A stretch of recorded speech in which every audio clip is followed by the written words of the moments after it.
traverser avec cette maladie. Tu ne dois pas traverser avec cette problème. Je déclare sur toi, en ma qualité d'un apôtre, ce soir. Bon dia, buenos dias, baoba koyoka espagnol, mbote nabino bonjour, hello, pona baoba yoka anglais.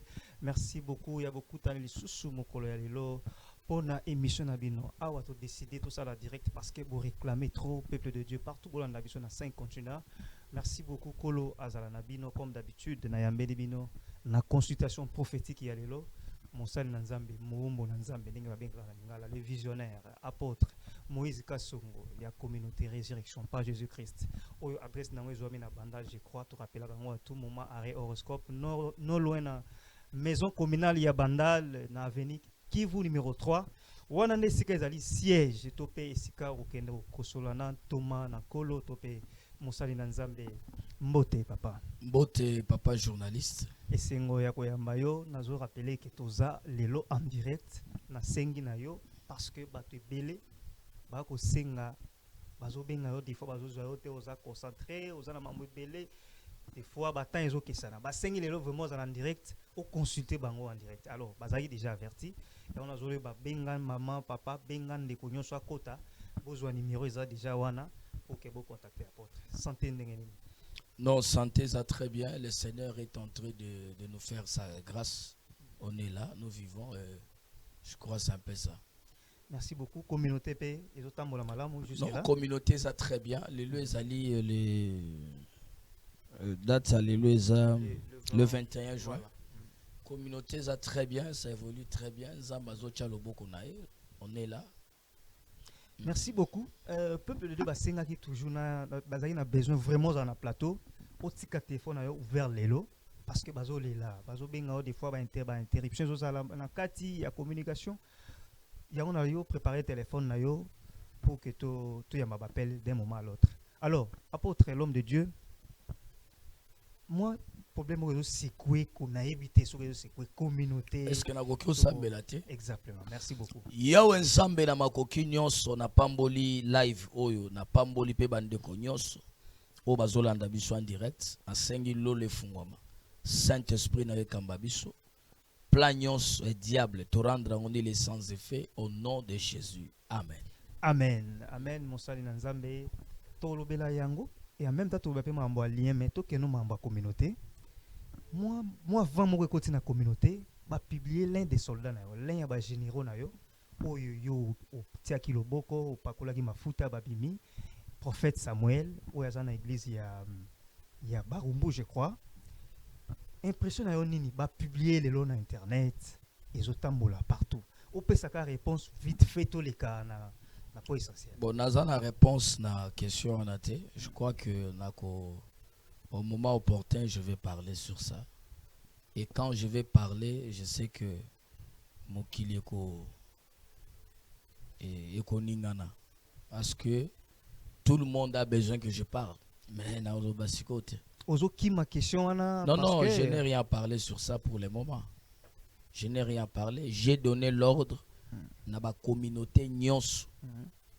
Obana langa bazali ba continuer na osala musala nzambe. Et c'est tout ce que moi je connais pour le moment dans le binamte. Mais je promets lundi à 20h na Koloba. Lundi à 20h. Bokota en attendant tozana musala nzambe bokota déjà parce que nous sommes en direct. Lien P, vous avez ma solo il y a lien familial. Lien familial avant toujours quelques appels vers fin émission. Lien familial nano. Batu ba mitu na raizani parce que à chaque fois lien familial. Merci beaucoup na sujet Lilo parce que c'est une très bonne sujet. Même sujet tout ça là qui la fois passé, on a parlé sur un confrère nayo tolobela qui sur comment ba o ibeto la mutu tout ça ba to belé ba sepela qui na ba enseignement wana na sujet wana lien ou bien singa attention bien lien familial singa famille. OK. Le lien de la famille ou singa, ce qui nous lie dans la famille, c'est le sang. Makila nde eza eliabiso na famille. Eliabiso na famille à papa, lié biso pe na famille ya maman. Ça dit singa o to benga ka singa. Kata singa famille sala boye. C'est le sang. Parce que moi na bota maka na makila na ete abota mine makila ya papa. Abota mine makila ya maman. Ça dit ce qui nous lie dans la famille, c'est le sang.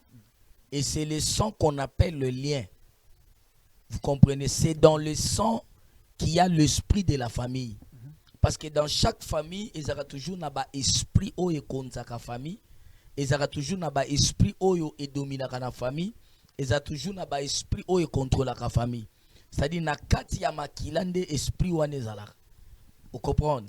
On ne détruit pas le sang, mais on détruit l'esprit qui est dans le sang. Donc, quand il y a la famille, c'est séparé dans la famille. Mais c'est ce qui est dans le sang. C'est l'esprit qui est dans le sang. Parce que c'est le sang qui nous lie dans la famille. Oh, je m'excuse. Oh, la Bible nous dit l'esprit de l'homme vit dans le sang. Molimo ya mutebi kaka na makila. Mais na makila on est bandi na papa na ote. Et bandi pe na koko na papa na ote. C'est-à-dire makila on est outi quelque part et beauté de génération en génération te kokoma na génération na Bible. C'est-à-dire makila ça vient de quelque part.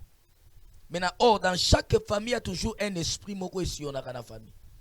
Et mutu nyon soit botami na famille, par exemple, bozana famille moko yabandoki. Bozana famille moko boye soki andengeni yeba ki esprit wana yo poza na ngona makila. Ndozo mona za na plupart des personnes azandoki me kindoki moko inconsciente. Aza sorcier, mamie bagate gazandoki. Comment s'explique? Oui, Kindoki. Mais tu peux avoir la sorcellerie du sang. Azo exercer pe na Kindoki yango. Azo exercer te ya miyebite mais esprit na ende ba utiliser kango. OK. Il y a beaucoup de gens on utilise leurs esprits. Donc mona mutu muso atoza na poto mais olota toujours aux en Afrique. Olota koza na lopango wa famille. Olota koza na ba réunion famille. Olota kozolia na butu. Yeba kozala kana Kindoki ya makila sans le savoir. C'est ça qui nous lie dans la famille, les sangs. Vous voyez? C'est-à-dire, makile les aliens, les singa. Oui, la famille. C'est ça le lien. Les liens, c'est les sangs. Donc, apôtre, disons qu'avec le sang, on ne peut pas blaguer. Mais comment tu vas blaguer? Ok. Même dans la Bible, je réclamerai les sangs. Il y a des sacolignos sur baboma. Makile za na valeur devant Zambé. Nzamba réclamera makila mutu. Okay. C'est pourquoi ce moment tango Kaya bomi Abel, makila ya Abel et bandi koganga, et zo accusé Caïn. C'est le sang qui criait, qui accusait une autre personne. Or, makila zana mon côté. C'est l'esprit qui est dans le sang qui criait. Ok. Si on a posé question moko, comment est-ce que lien familial ils ont réclamé yo? Et ça la marandenge nini? Parce que ça maramboracha makilobi l'esprit qui est dans le sang. Ok, c'est une très belle question aussi. Au moni, je te donne un exemple, moko ba tu vas comprendre. Jour moko nazo ke l'hôpital, ba te belé ba yebi yango, ba ngombe ba expérimenter yango. Couple moko boyabana nanga, ba nyonso bazaki mikuse. Tant to komi l'hôpital, ba to mo no abotami misapi milai, mo no kozala mulai, mo no yo boye. Moi non maké alandi ba excusez-moi mikuse ya ne to ya normal mikuse ya normal moi mikuse mais moi na botami misapi milai moi na mulai sko ba se référer bandeko ya mama na ye ba oncle na ye bazaka bambinga OK ba tunyoso bien moi no alandi ba noko na ye ba noko ne bazalaka milai. Qu'est-ce qui a fait que moi na ona alanda ba noko? Est-ce que noko nda chakizem eza noko te makila ya mama na ye nde makila ya ba noko na ye. Makila est réclamé moana a zo photocopie ya no banoko. Et ça peine à bana musu l'hôpital à ko botama otali misapi et donc ndenge moko na papa na ye. Otali moine longi na ye kolongola te son père. Mais qu'est-ce qui a fait que l'enfant alanda a comme photocopie ya papa na ye? C'est le sang que l'enfant porte. Vous comprenez? Makile kokyo sala ke mwana botama même lobelina démarche papa sa kufi omoni batu batabi mwana atambola kaneti papa na ye papa ne tango azaki anvia bandi ko tambola ka boy papa na banda ko lobaka boy C'est-à-dire makila ya papa et réclamer moana. Une façon de réclamation ya lien Moana familial. akoma neti papa na ye. OK. Vous comprenez? Maintenant, quand le sang réclame, maintenant l'esprit qui est dans le sang, et vous savez qu'on réclame parce que c'est l'esprit qui est plus fort que le sang. Sikoyo. Osomona, nomoni à partir ya makila.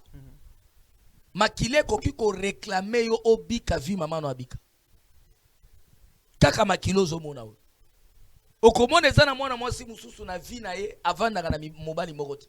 Abota azana bana 4. Chaque mwana na papa na ye. Soki poko tali mama abota ye. Mama na ye pe abota bango ata 6. Mais na 6 wana abota bango peut-être na 3 mbali. C'est-à-dire elle est en train de vivre la vie de sa mère. Elle est réclamée par le sang, l'esprit qui était dans sa mère. Parce que maman n'a papa ne ba sangsi makila baboti moi. Là, disons, c'est inconscient. Maintenant, l'esprit qui est dans la maman naïe, et qu'on réclame moi na vie qu'à vie à maman naïe. C'est pourquoi quand on dit de détruire les liens familiaux, les arabes là, détruire les liens, ça dit détruire l'esprit qui est dans les sangs. Parce que c'est cet esprit qui va te réclamer de vivre la vie d'une autre personne. Au komona mutu mususu, abotami otali vie naïe, na vie à tata moi si naïe kokani. Ngana mba mwana moko l'église mwana zolela. Papa libalo na kokokate. Libalo papa mbelenga na ke iso ikutu na vani na libalo oyo ezaka pona bana na nga baza mike azali na bana misato mwana lelaka la fille elle plaît papa nga na koboma libalo soki pona bana oyo te mbelenga na sina bomi libalo kala na kokai kovanda na libalo te na kokaki jamais kovanda na libalo soki même nazana kati ya libalo oyo ezaka pona bana mais soki ezaka pona bana te mbele na boma libala kala. Et tant on a landeli, maman na yepe a solé la même chose. Parce que sa mère priait chez maman Langi. Lorsque na bengi si maman na bi papa, vi moi na nanga zolé la ndenga pe vi nanga mobima na lela na libala papa na bangu. Mais au moins akabwana te maman akabwana na papa. Maman akoma kate na po akabwana lelo akoma ye moko. Alobi kaka ndenge mwana nanga zolé la ndenge moko nga pe na lela na libala ta on zaki na papa na bangu asam. C'est-à-dire l'enfant est en train de pleurer le lengue moko maman na pas là. C'est ça la réclamation du sang, la réclamation du lien familial. Le lien peut te réclamer de vivre la vie d'une autre personne. Le lien peut te réclamer que tu puisses vivre la vie de ta mère. Le lien peut te réclamer que tu puisses vivre la vie de ton père. Au comment les gens garçon mususu akoli akoma komela masanga terrible. Olande l'histoire à papa na papa na zaki grand soula. O comment les ana ba famille mususu. Mwana mobali moko te atikala kobala mwasi moko avani neti sukazate. O comment na batu nyoso ba vivaka via ba divorce pe na polygamie. Olande li koko na bango pa zalaka polygame.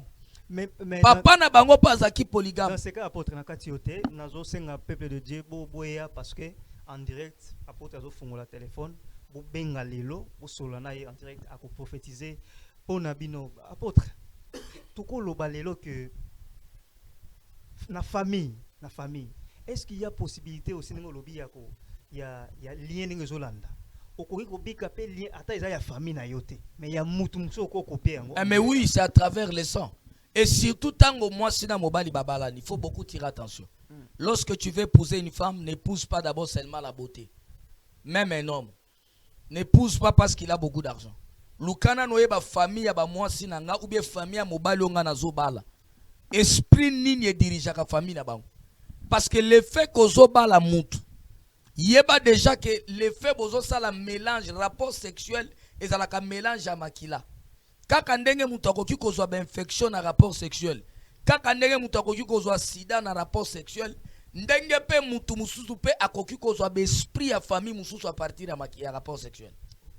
Parce que c'est change à makila. Ça dit na koki coucher na yo. To changer na yo makila. Mais yo na famille na bino bosaka na makila bato bakoki ko simba mbongo te. Mbongo ebelete. Automatiquement esprit wana ta makila na yo nanga na recevoir yango esprit wana ekoti kati nanga. Et esprit wana ko banda ko combattre finance nanga parce que na famille na bino muto ko zombongo ebele azate. Et ngana ko vivre ngo le même jour te après même 3 ans 4 ans na obando zo ba complication na ba faire na nga na musala na finance tina ko se retrouver par terre parce que c'est un esprit qui va me combattre. Donc on doit faire très attention. Très attention parce que je vous dis lien ya makile za mabe. Lien ya makila parce que lien ya makile ya kaka na famille te lien muso ko za la paix entre moi sina mobali. Apôtre de Dieu. Question muso yebo. O est concerné bino basali ya Nzambe. Vous avez belelo tozomona. Pasteur akomi mutu munene na bakombola bango toyebi bazebele. Akomi mutu munene. Peut-être que papa na endenge olobi na lien familial. Papa soit koko na ya zalaka mutu mo rovanda na mwasi moko te. Tozomona ngo lelo na musali ya Nzambe ye azo sala ba service pour akata ba lien ya bato. Mais pourquoi ya ye moko azo arriver ko akata ngo to moni ba pasteur ba divorcer to tanga ba kombo te je crois yebi. Je vais te répondre, c'est une très belle question. L'appel de Dieu, ce n'est pas la délivrance. Il faut que tu bailles bango. Un homme de Dieu peut avoir l'appel de Dieu. Nzamba benga ye comme serviteur. Nzamba peut si asali grâce. Yako sakola, yako délivrer. Ce sont des grâces que le Seigneur peut te faire. Mais yo moko pe tu dois chercher ta propre délivrance. Parce que les liens ne dépendent pas qu'aux à la pasteur, aux à la bishop et à l'iliente. Et à l'ikamo makila. Les liens peuvent réclamer même un archibishop. Les liens peuvent réclamer même un apôtre, même un prophète majeur. Mais je vous dis, lien qui pas raté. Lorsque vous voyez un grand homme de Dieu, belé bazo divorcé, toi tu crois que soit bazana basimi balé misato. Yo kanisi que yangonde sali ke kim non. Basa n'appelle, ba na grâce, ba kokyo sakura, ba osambe la mutupa abiki. Mais les liens, c'est quelque chose qui est dans le sang. Délivrance, il y a lien ba lukaka yango. Mais ce qui dit tu aujourd'hui, c'est quoi? Lorsque le Seigneur t'a déjà fait grâce, tu es prophète, tu prophétises, soit tu es un apôtre. Au prophétisaka, au teyaka, au sakoelaka batu, au sambelaka pona batu babiki. Ce n'est pas toi qui guéris les gens, mais c'est l'onction que Dieu a mis en toi. C'est cette onction qui guérit les gens. C'est cette onction qui fait des miracles. C'est cet esprit-là, le Saint-Esprit qui est en toi, qui est en train d'agir. Ce n'est pas toi l'apôtre. C'est-à-dire, lorsque tu remarques que je suis un homme de Dieu, mais ça n'a pas lié à famille à Bondumbe et réclamakanga. Pas lié à famille à Milangwa et réclamakanga. Cherche aussi un autre serviteur de Dieu qui prie pour toi. Okay. Ah mais oui, et lorsque Dieu t'a déjà élevé, tu ne peux pas chercher aussi un autre serviteur pour n'assembler le pona yo moni angoneti et go sopayo. Mais beaucoup na ba guerre ya makasi entre vous les pasteurs. Comment vous l'ougation? Ezali kambwa guerre te, ezali kambwa koyeba, je vais aller où? Parce qu'il y a de vrais, il y a de faux. Lorsque tu reçois un pasteur chez toi et qu'on a délivrance, tu ne peux pas l'exposer à la télé. Exactement. Surtout ceux qui ont appelé reconnu.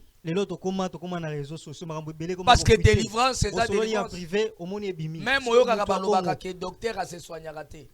Docteur a taïbi ko chuba tonga, il faut luka munganga mususu chuba eto, achuba etonga. C'est-à-dire nous les hommes de Dieu lorsque tu parce que lien qui pas raté, osa la président de la République. Mais apôtre na monde allez osa la nan. Conversation. Les lieux vont te réclamer. Entre vous deux.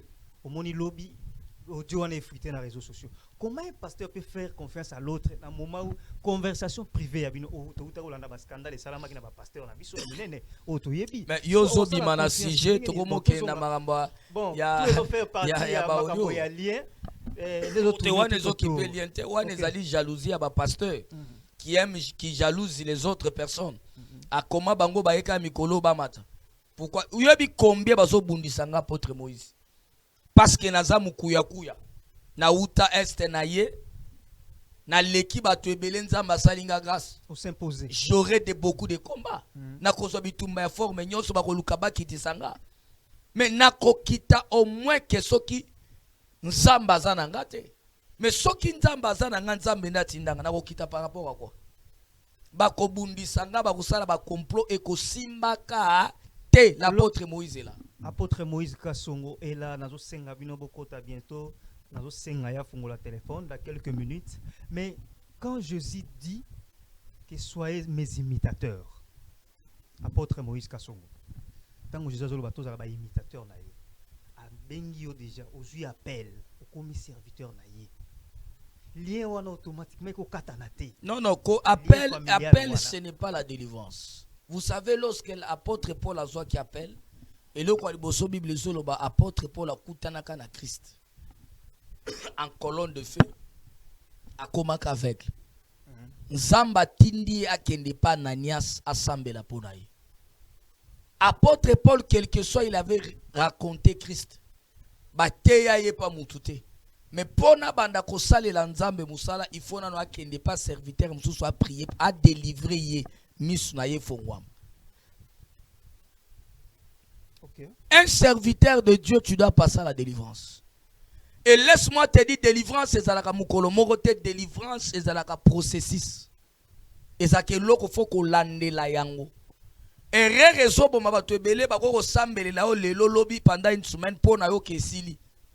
Oh et c'est l'eau qu'il faut continuellement ba prier la parce que ça délivrance. Exactement. Ba lié à famille ezali, ba lié à papa ezali, parce que ça peut être lié à famille ça. Papa pe akeko kota kis ya ye pe lié ye. Maman pe azalaki na esprit na ye ya maman pe kote. Tu peux avoir les liens de la coutume, les liens de ta famille, les liens de ton père, les liens de la famille de ta mère, les liens de ta mère, les liens de la coutume de ta mère.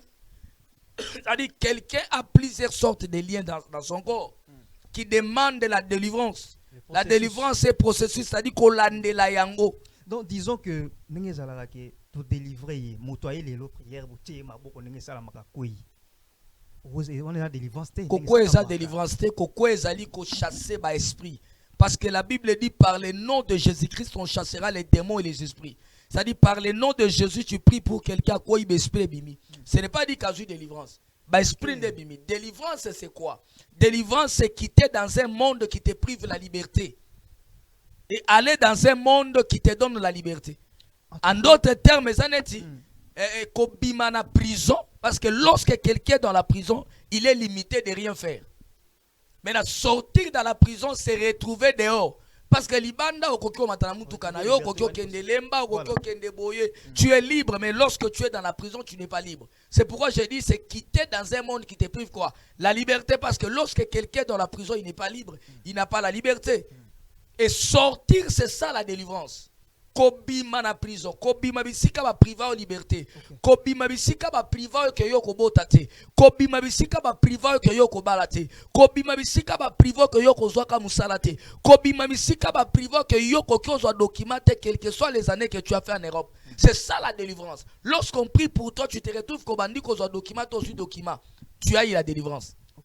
Obanda ko zo zemite zemekoti, c'est ça la délivrance. Obanda ki ko kate c'est ça la délivrance. Obanda kobundo somba tanda kozoko kosomba ta mabela $20,000. Mais aussi bitement nzamba sali grâce obando somba mapango. C'est-à-dire tu as eu la délivrance. Vous comprenez? Qui est différente na chasser les esprits. Tomber ce n'est pas la délivrance. Okay. Il y a beaucoup de chrétiens qui ne comprennent pas les choses de Dieu. Très bien. Basambeli pona mutakwai oki mutoye papa na le kaba délivrance belé na bikakate. Qui t'a dit que c'était la délivrance? Ce n'est pas une délivrance. On a chassé les démons qui étaient en toi. Mais tu n'es pas délivré. Parce qu'il y a encore des liens. Il faut occulter dans la moutoise du domaine. À comment tu peux sortir dans un domaine, par exemple, bakanga kobota na. Pour avoir la délivrance à kobota. Et ça n'a jamais n'a prière. Pour avoir la délivrance, peut-être, je m'excuse, que le Saint-Esprit m'aide. Pour avoir la délivrance, peut-être dans le domaine à cause de document. Et ça n'a jamais n'a prière. Prière, mon côté de gérer nyos. Chaque cas est un service nango. Peut-être zo vivre na lien moko boya batu babala kati. Et cause na service nango ba kosala la yo pona lien on est kata na fait cause mariage. Mais tant que vous écoutez n'importe qui, tout le monde qui se dit prophète, tout le monde qui se dit pasteur, tout le monde qui veut se témoigner, tout le monde qui veut se faire voir que moi je suis appelé de Dieu. Donc on a le apôtre Moïse, asa la kama ya fire, yo po bando sa la mala fire. Apôtre Moïse asa la ka citron, yo po komo senga citron. Apôtre, est-ce que yo za na alliance apôtre Moïse? Ça y oso copier yé. Mais yo ça na alliance wana te. Ok, nzamba tambola kana musali na ye selo alliance. Et dans chaque alliance il y a des paroles de promesses. Bana nanga nyoso baza lié na alliance nanga. ils peuvent utiliser ce que le Saint-Esprit va leur dire, le Saint-Esprit de leur Père. Parce que moi, j'ai le Saint-Esprit, j'ai l'alliance avec Dieu. Je suis parmi des pères dans ce pays, des jeunes pères dans ce pays, au Vandisi Moussala, au Batoazobima de Brazzaville, Batoazobima Bangola, Paris, États-Unis, Bazoya Koluka, Nzambe apôtre Moïse, Bazo solution. Donc, délivrance, c'est quitter dans un monde qui te prive la liberté et aller dans un monde qui te rend libre de faire tout ce que tu veux. Délivrance, c'est quitter le monde et ce qu'on a bloqué pour qu'on ait la liberté et puis dans un endroit approprié. Et pas y en a, il faut que le peuple de Dieu, tout le monde vous avez belé, beau s'abonner. Et ça en direct, mais émission trop courte, c'est na la chaîne Moïse Kassongo DTV sur YouTube. Vous s'abonner massivement, c'est aussi une façon de soutenir mon service, de partager. Tant que vous partagez, Mouninga Zota, la voisin Tali, pour délivrer, pour apporter quelque chose spirituellement et pas y en déco. Si vous avez de la lien, soit vous avez de la invitation pour aller à la chaîne MKTV de Moïse Kassongo TVD sur YouTube, excusez-moi, pour nous s'abonner. Deuxième chaîne, au Lobaki Ezali. Chez Moïse Kassongo officiel. Chez Moïse Kassongo officiel, toujours sur YouTube. Kuna mingi batiaka ba culte, mais des fois ba émission dans les jours à venir, pourquoi pas ko bandoko takuna te apôtre non senga déjà font leur téléphone, parce que ba senga téléphone les appelés ba appel ya Moïse ani au côté. Voilà. Oui, bonjour. Bonjour en direct. Oui, tous en direct. OK. Comment on a le Bengali Biswap? Comment Benjamin? Nous en Canada. Benjamin depuis Canada. Momo zolo ba Benjamin. Nazomona na suka ba komi Masudi. Benjamin Masudi. Oui, de comment on a papa. Oza mwana ya papa Masudi na Kalemi. Oui, oui. Papa na yo aza en vie, mais maman na kufa depuis 2014, le 21 ya mois de mars. Oui, maman Koufan. Merci, cher Saint-Esprit. Au Bengelinga, parce qu'on a un problème, il y a moi, il y a Misatu, il y a moi, Siplamedi. Moi, n'a pas beau temps, 6 ans et quelques mois. Mais moi, naza autiste, à l'obakate, pas tambolakate. Oui, papa, vraiment, il est long, vraiment, qui va en faire. Moi, je le battais. Zambe nanga mona yo. Le Seigneur est en train de me dire ceci. Problème na yo, tu dois d'abord te repentir avant les Kanakata service à délivrance. Pourquoi? Parce que je suis en train de voir avant au Komanamboko na Canada, tu étais en Afrique du Sud. Oui. Tu as fait 6 ans en Afrique du Sud. Na 6 ans wana tu priais au bandiko sambe dans l'église ya apôtre Josué. Oui, oui. Josué na précisément na Djobu. Oui, je vois. Est-ce que yebaka ke yo ndo boma libala apôtre wana? Parce que bandaka kolala mwasi na ye. Et créa ba problème au moins ça créa même trouble na libala kufa même église kufa apôtre wana modira kayo. C'est pourquoi moi na no ya misatu nde moi na suka abima autiste et puis ti lelo ko kasuka pesa mwasi no zemite. Oui, ah papa. Tu dois te repentir, sinon pas toute ta vie tu feras rien. Et puis même en azoba musalo zalaki nango utai kokufa, ça fait maintenant 7 mois. Oui. Benganga après mission, je te dirai qu'est-ce que nous vous appelle les tellement ébélé to yamba mutu mususu. Oui, allô? Oui, bonjour maman, obengel biso na mboka nini kombo nani? Oui, na benga partir France papa, comme maman Brigitte. Maman Brigitte depuis France, que mon Dieu te bénisse. Amen papa. Maman Brigitte nzamba zo memanga. Zamba zo talisanga oza mwasi ya pasteur. Amen. Mobali na yo kombo na ye Timothée. Amen papa, amen. Mobali ango dépôt à dépôt balio vous allez totaliser 200 d'ici 3 mois. Amen, amen. Mobali wana bokutana kana ye na Angola précisément na Luanda. Amen. À partir ya Angola nda alinga tu abali yo na memi yo. Allô? Amen papa, c'est ça. Et tant bokomi na poto dépose na poto tikala ko zoazemite. Même pas, papa. Tu te poses la question avant yokutana na ye osobota bana misato. Mais tango abali oke poto ze mezo kokokota te. Ye pas sabota pena mwasi mususu. Oui, papa. C'est ça vraiment les autres dérangements, papa. Bozo lukaboye ba source ya makambo yango ezo utawapi pe nzamba fungo na bozo zo solution te. Amen, papa. Amen. Zamba zolo belanga boye. Mobali na yo c'est un homme de Dieu. Mais loko sala ki na ngola va bobima ndezaki malamu te.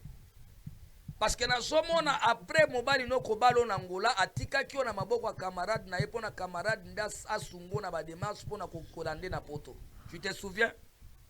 Oui, papa, oui, papa. Mais otikala kolala na camarade mobali na yo wana ya pasteur. Wana mobali sa peselo d'autres biloko nyonso, tu as couché avec son ami.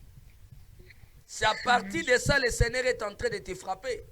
Et on remarque chaque fois na butu soko la lolota kasuba ndota malamu te. Tu dois te repentir sinon pas na libala no kobotaka te po kovandaka na kimia te. Benganga prémission makamu na solo ba lokuta to ya solo. Il faut te repentir. Un homme de Dieu abimisi mbongo na ye. Obenga biso na plus 243 99 95 25 659. Plus 243 82 79 71 430. Appelle les a tellement ébélé Zokota. Oui, allô? Allô, papa, bonjour, papa. Oui, bonjour, bien-aimé. Et ça, Gide à partir d'Allemagne, papa. Nani? Gide. Gide depuis Allemagne. Oui, papa. Frère Gide Nzamba Pambola. Amen, papa. Frère Gide Nzamba Zota Lisanga. Oui, papa. Maraba Shandaraba Santa Liamanderebo Santa. Oh Jésus. Nazomona moi si na yo bokabwana na ye ça fait déjà 4 ans. Oui, papa. Ozo vanda yo moko. Oui, papa, nazanga moko. Bobota mwana moko ya mobali komone Patrick. Oui, papa. Et mwana ngwa na zoloba awa, l'enfant totalise maintenant 3 ans et quelques mois. Oh, exactement, papa. Mais mwana mutu na yeza bien te, mwana za kiol, neti zoba. Mutu bien te, papa. Onyokwa mi pona mwana na bika me changement ezate. Oui, papa, na nyokwa makasi, papa. Yokane biso eloko moko. Zamba zo zongisanga kotalisanga libala no ekufa ndenge nini. Nazomona oh Jésus, ça fait très mal. Frère, tu es un démon. Comment yoko ko permettre là la maman moi sinayo? Parce que je vois dans mon esprit yo bimana maman et moi sinayo. Et tant makambo ne koyeba na nde créer trouble yo na moi si bobeba ne créer ba problème tina niveau à l'état. Oh papa limusanga papa toza direct papa. Ngana liye ngana za no problème. Ngana zotalisa yo ndeke mwana wana akokufa mwana ozande wana. Yo lala na mama ya mwasi na yo. Et puis mon période wana mwasi aza na zemi ya mwana wana. Ba problème ebima tango mwana kaboti mwana mwasi no yaka bwakele o mwana. Et créer ba problème pe mwasi abima na mboko za na Allemagne a tozo ba mwasi akoma kovanda na Paris. À cause de ma cambo yo sala na mama botai. Oh my God. Ozoloba my God. Non somo na bozo tambola na ba malédiction mo ebo za la stable ezate na ba vie. Parce que ma cambo bo sali et frère, répands-toi. Répands-toi. Soko se repentir, le Seigneur va te frapper. Dieu peut même te tuer. Les aléas. Plus 243, 99, 95, 25, 659. Moi, j'exerce le ministère. Dans ma communauté, tout le monde exerce le ministère prophétique. Satana matakita. Tobenga minanzam. Peto zanazam. Batuba ya téléphone yango eza ouvert. A se fait consulter en direct. Batu bango babenga. Ba vérité ya boyozo beta mbala moko. Batu babenga. Ba vérité ya boyozo kota. Batu babenga na kosakola. Oui, allô? Allô? M'appelle les eaux, là. Allô? Allô, bonjour papa. Oui, bonjour ma fille, sois bénie. Amen papa. Yes. Oui, quand maman Sarah depuis Afrique du Sud papa. Maman Sarah depuis Afrique du Sud. Maman Sandra. Maman Sandra depuis Afrique du Sud. Nzamba zome manga précisément na Cape Town. Les places aux ali. Oui, oui, papa. Ozana problème ya mobali na yo. Mobali no azala ki bien mais après moment tozolo ba mobali abanda kobela maladie ya mutu. Mutu après moment community liboma. A tozolo ba mobali no azana hôpital ya bato ya maboma. Ozo comprendre te ebandi wapi e community tu n'arrives pas à comprendre ndenge ni mobali na yo akomi liboma. Oui, papa. Papa natamboli, papa. Je ne sais pas ni comment mobile nanga, papa. Mais eloko ekomeli mobali na yo eza erreur na yo moko. Erreur na yo nde ekomeli mobali na yo. Parce que grand frère ya mobali na yo bazopesa nga kombo na ye ya Papa Jonas. Papa Jonas wana aza na agence moko akooperaka na babindele eza agence ya gestion de voies net ya ba voyage. So agence wana babiloko yaka eutaka bapoto ekendaka ba Congo ekendaka presque mo bamboka ebele yende batie neti numéro 1 ya bamindele. Et grand frère ya mobali na yo azalaka na bakisi. Azalaka na bakisi adomina bamindele ebele parce qu'akendaka ti États-Unis monde entier. Mukolo grand frère ya mobali na yo oke kotikele biloko kolia mukolo alala yo nde mukolo atika ke esprit wana kati na yo tango ko bimina mobali na yo esprit koti mobali no akomi liboma asala a sacrifier mobali na yo à travers yo à partir de relation sexuelle makambo na zo balokuta yo lala na yete. Papa oui, papa oui. Papa aide-moi, papa. Na ko aider à partir ya relation sexuelle bosala ne place à profiter libérer seulement sur la kachamba dai. Na sauver yo. Akata kuta ya bato baza bebele to ya bato important. Oui, allô? Allô, bonjour, nom de Dieu. Bonjour, papa Nzambe nanga mona yo. Kombo na no bengel biso wapi? Kako na Guy Belela. Guy Belela na mboka nini? Na France. Na France Nzambe nanga mona yo. Amen, papa. Nazana posa uso na papa. Na mikyo makasi. Ya solo problème ezani. Makambo azomona na réseaux sociaux papa na ebite za mwana na yo. Makambo nini? Ya mwana na yo prophète Sam. Na sina lobi bien na temps na zana mamu na koloba te. Même ya zana likamba koloba te. Toujours ça Nzambe musala mais au moment opportun on va parler. OK? Ezala Sam, ezala journaliste bango tout bazabana nanga et au moment opportun je vais parler. OK? Papa, s'il vous plaît. Tikanga na sakola po na yo ba question na yo wana bombango. Ça ce n'est pas encore le moment que je parle ces histoires là. OK? Merci. Je suis un prophète ngano to yebanite. Ya liboso na mama bota yo bazopesa nga komba mama Belinda. Oui. Papa na yo oya bota yo. Bazomema nga na kati ya molimo kopesa nga komba bazokomela nga papa Christophe. Papa na yo, il fit, ton père il fit un colonel. Oui. Papa nous a koufa depuis 2012, le 22 ya mois de mars. A koufa là précisément molimo ezome manga lo santali ya mandara basaya. Molimo ezome manga précisément na Kalemi. C'est pas vrai. Njokule baba kwa likufia. Alléluia. Ndiyo papa. Mama no azana bomo iti lelo. Papa, nazana bento sura ngo manga na yo. Yonde malembe ndengo zana ozolata olataka chaussure numéro 43. Oh my God. Oh my God. Ah. Zamba lingyo mingi frère.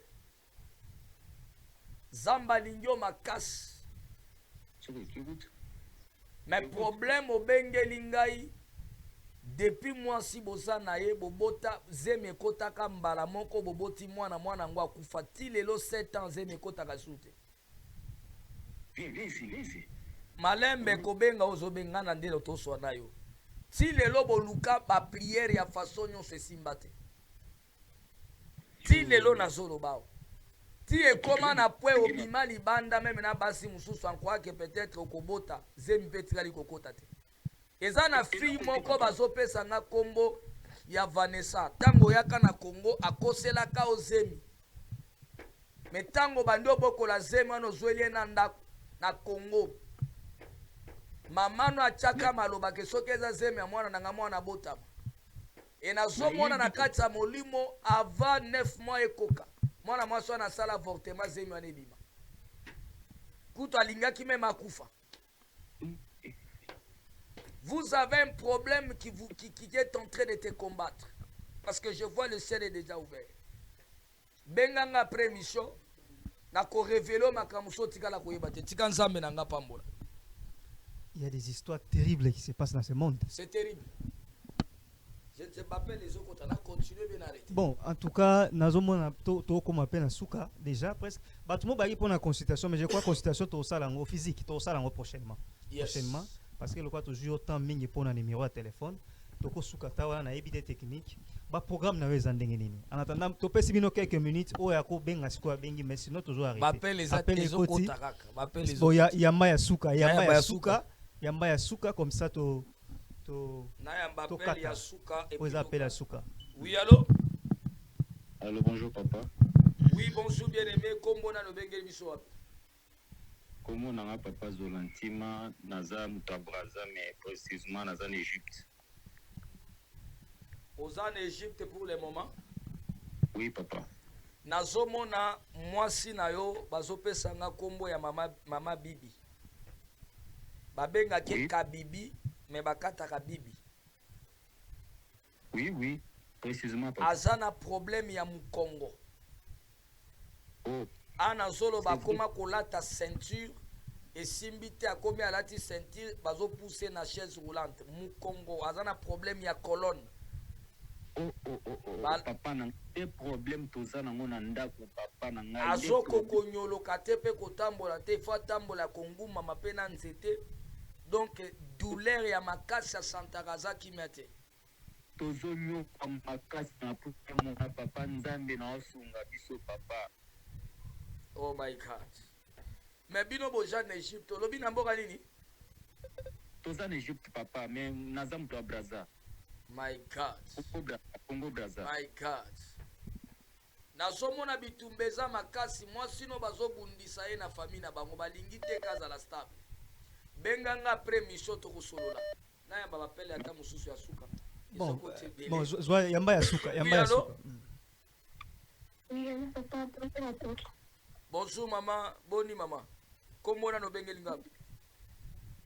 Oui, maman Esther na bengi yo depuis États-Unis papa. Maman Esther depuis États-Unis tika nzambe na ngamona yo mama. Amen. Na momo zolo ba men nzamba azobisa nga kolela te. Parce que nazomona mobali na yo akiminda kwa tiki ona bana misatu place azali ozoyeba te lelo déjà zo totaliser 7 mois. Ba prophète nyonso zo consulter bazo ebisonde mobali ya vie na wa kozonga mais 7 mois yango okomo kende 8 mois mobali azonga kate place pa azali oyebi te téléphone pele kakate otikali na bana misatu na ndako me mobali azate. Oui papa, yango famille so déranger papa. Bal de pa kenda na benga kayamba kate na kende pa bandeko na e ono toyebi te. Eza na prophète moko benga ki Rabo Santaria Mandaraba Santa. Aebisaki otinda mbongo $20,000 pona zongiselo mobali osipiaki na 4,000 otindele $4,000 asala musala mobali patikala kozonga te. Oui papa, likolo nango prophète ango pa komo linga yo pona yo koma mwasi na ye. Oui papa, exactement papa. Ne loko epusaki yo bloqué même yo ko comprendre kaza escroc. Oui papa na bloqué qui est papa. C'est hier que na manda kolanda d'émission na yo et puis j'étais vraiment touché. Na bakité na kobenga olobisa tombo sur en direct papa. Zamba pambolo après mission benganga parce que na zo arrêté. Oyebi que soko moni musali nzambe azo salelo prière. Après prière à balusio nzamba la kisinga ngano toko mwasi na mobali. C'est un faux serviteur. C'est un démon, c'est un Satan. C'est fréquent. Bato témoigner, bato pesa ba message à bongo. Na lobeli yo soko moni serviteur asambeleli yo a prophétiser o suka na mwa commission mwasi na ye. C'est un profiteur, c'est un démon, c'est un assassin, ce n'est pas un serviteur de Dieu vrai. C'est un disciple de Satan. Yambaki musala nzambe moko ayebisinga déjà pe na basi pe ba osala ngomo mwasi moko na poto yemo azosenga akende a déclarer yemo bale. Non, mais kasi basa ndokis ne basa bandoki wana. basa bandoki oyo ye moko amiyeli aséduire yo akwesi yo lobi asaleli yo chantage. Ce sont des sorciers. Et puis tout cela, so comme on serviteur à zone di Babylone, netinga na bana nanga so nga na découvrir. Je te dis, na excommunié na communauté, pe na leki na TV na lobi mwana wana il n'est plus mon fils et je dis rien que la vérité. Je vous dis la vérité. Ça arrive. Si yo moni makambo prophète Samuel nazoloba. Jusque là je connais na koloba lundi. Lundi, pour mettre lundi. Faut préciser. Ngane na zabo na communauté, moi je suis pas inflaté. Lundi en direct. Basa bana na nga nyoso na bimisi bango. Ba prophète tel, prophète tel, prophète tel. Nga so na découvrir moi na défaut, moi na erreur, je te chasse de ma communauté parce que na ko permettre tel que je sois sali. Je sers un Dieu de la vérité. Je n'ai jamais formé des gens qui ont pour délivrer quelqu'un. Je prophétise parce que j'ai la grâce de la prophétie. Dieu m'a ramassé dans les néas. Ngana ninga blague na ministère nangate. J'ai beaucoup souffert pour que je sois ce que je suis. Donc il faut pas supporter kaka ba surmonter ba tentation wana ba maman si tout ya poto ne ba msusu quelque part. Serviteur à lingio, il est du diable. Ata na bana nanga ba serviteur na bimisa na télévision soki yo mundimi omoni serviteur a lingi yo parce que tindela ke mbongo benganga yebisanga je passe à la télé to excommunier na communauté.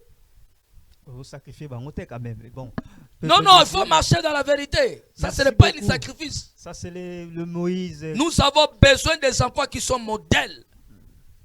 L'apôtre Moïse Kasson. Et des enfants qui vont défendre la vision de leur père. Ok, qu'on est sur le plateau, tous voit qui tous ces plats qui les lots à fond la téléphone parce que vous là qui est belé. Des fois qu'on voyait tantôt plutôt, bah délivrance c'est ça la maca ou soit bah travail ça la maca coulisses mais les lots bah tout beau singa qui les en direct. Je crois que vous jupe bah tobe nga ngoni bozu ba bordure na bino en direct au singa ko leka a dénoncer à lobi marambo et ça la mara sur vie na yo. Toujours qui est na suka apôtre. Ma programme est endingé ma programme là parce que programme est ali physiquement. Non, on est là. Ma programme est ali balandaka chaîne na biso ya MK TVD, Moïse Kasongo TVD bo s'abonner. Bokende pe na deuxième chaîne na biso o ba commis chez Moïse Kasongo officiel. Chez Moïse Kasongo officiel. Kuna bokolanda ba culte ba makambo nyonso tout ezoleka kuna. Ozana posa kolanda ba culte na biso ba enseignement ba prédication. Mais awa mikolo semaine na semaine ezoya to bandolo bela ba sujet.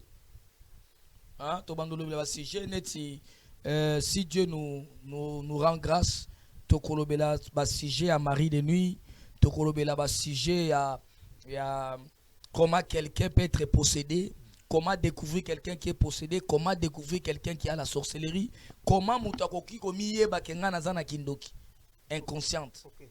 Il y a beaucoup de sujets qu'on va commencer à parler et kosungaba na nzambe belé ya ko découvrir makamusu. Sujet oyo atamaki kalatea muto mo komenga il fallait continuer nango surtout pona makambo ya sorcellerie ou inconsciente. Ah oui, je vais parler sur ça. Tokolobile lango sujet de continuer. To laksa batu comment découvrir muto amiye ba kenazana kindoki makila. Comment mutako ko miye ba keno ba utilisaka elonginanga. Ba utilisaka ngai na kindoki menga na ndoki te. Ça aussi. Donc mona mutu mususu baloti ndoki, mutu tela monyo yeko fina ye, mutu tela kanyo ndoki. Mais yo yebi kindoki te nzoka ndeza na mutu utilisaka elongi na yo na monde kindoki akekoloka nango. Tout ça te enseigner comment les démasquer. Comment les démasquer et donc on parlera beaucoup de choses. Bazala toujours branché connecté. Mutu nyo soza na posa apôtre Moïse Kasongo. Quel que soit ma problème aux anango, benga na numéro anezanase. Soki na yambi otetika message na ko répondre sans problème. Merci beaucoup tika message à apôtre Moïse Kasongo ko répondre sans problème. Afrique du Sud je crois ils calé pour na moi il y a non problème ezali na renouveler qui visa donc na ratai ko zango vendredi j'étais allé en retard. Je crois lundi na ko récupérer passeport parce que visa ba pesanga ezaka 3 mois. Maintenant je viens de renouveler donc là qu'elle était pour l'église je vais aller, c'est obligé, je vais aller. C'est un voyage d'Afrique du Sud et puis États-Unis. Parce que tous autres préparé pour Paris donc je crois que c'est ça. Afrique du Sud, États-Unis, Paris, Bozela, apôtre Moïse Kasongo, Mombo Nzamba Koya.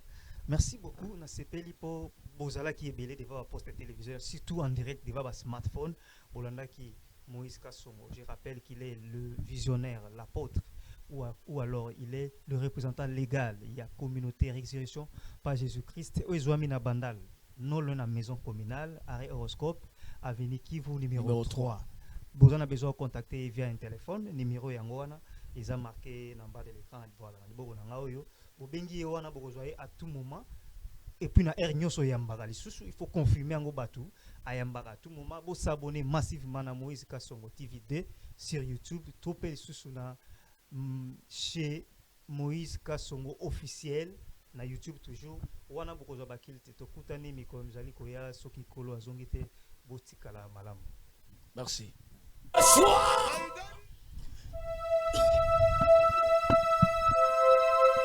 Avec cette maladie, tu ne dois pas traverser avec cette problème.